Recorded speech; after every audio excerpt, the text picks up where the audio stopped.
Which performance is more impressive? So I'm going to give you basically two of the best performances in NBA history. And I just need you to tell me which one you think is more impressive. I'm excited to see you break this down.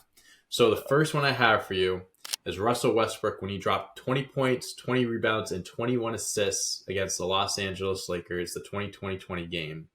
Or Luka Doncic when he dropped 60 points, 21 rebounds, and 10 assists versus the Knicks. And that was actually this year. So that was pretty recent. That's pretty tough. I'm a big Russell Westbrook guy, man. Like I'm leaning that way, especially because I know it was for Nipsey Hussle. So there was like some damn. There was some meaning behind it. Yeah, like I'm kind of torn. I think I got to go with the 60 ball though. Like getting 20 assists and 20 rebounds is already that's ridiculous in itself.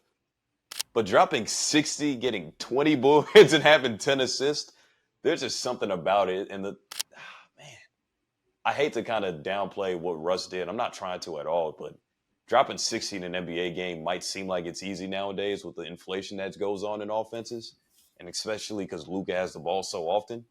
But he's only 6'8", and he's banging around to get 20 boards. And hey, guess what? I'm still the best playmaker on the floor, and I'm making my teammates better, getting 10-plus assists. Like that just goes to show just how crazy or how high of a usage rate that guy has. So I think it's really tough. Like I really don't want to. I hate you, but I have to say it's Luka. I got to say it's Luka.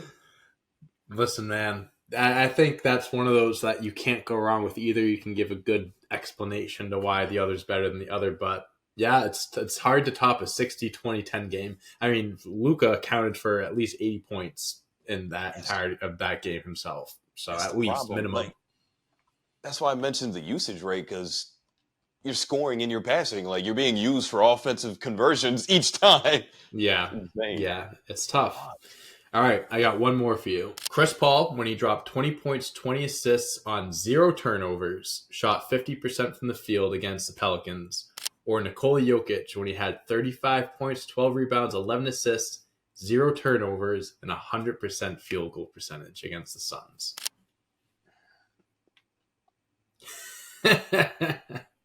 Like, these aren't easy.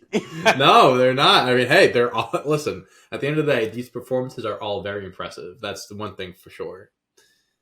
But which one's more impressive to you, Jerry? Both players had 0 turnovers, yes. So Chris Paul had 20-20, 0 turnovers, 50% shooting. Jokic, 35-12-11, 0 turnovers, 100% shooting. What year was this for CP? Like, what team was he with when he did it? 2016, when he was on the Clippers. Jokic did this like pretty... It was like 3 years ago. It was in 2018, so 6 years ago. Holy shit. Wow. So yeah, both were within a few years of each other. But yep. You know, I'm gonna give the nod to CP though. I think being a point guard means, especially in 2016, before all these, point centers and all these other types of guys came in, the bigger jumbo wings that can handle the ball like Luka or Tatum. I think being a point guard, you have the ball in your hands pretty much every single time you're out there on the floor. And there wasn't anybody else in the starting lineup for those Clipper teams that could really take a whole lot of pressure in that regard. Yes, sometimes Blake out of the half court in a de facto situation, sure, but CP's controlling the ball like pretty much 95% of the time, which means he's making all the decisions, he's directing traffic, deciding what sets they're running, what schemes they're running, and he's putting the ball in the perfect place. It's like watching Tom Brady go 10 for 10 on a drive. Mm-hmm. That's like what a 2020 game probably means for a guy like CP. And he shot over 50%. So, he did it both. He did them both. Like Jokic, triple-double, amazing. But maybe in my head there's some fatigue to like what I see him do. Maybe I'm taking it for granted. And he went 100% from the field. It's insane. It's insane. It might be a little outlandish, but I think a 2020 game out of a 6-foot point guard is insane. It's amazing.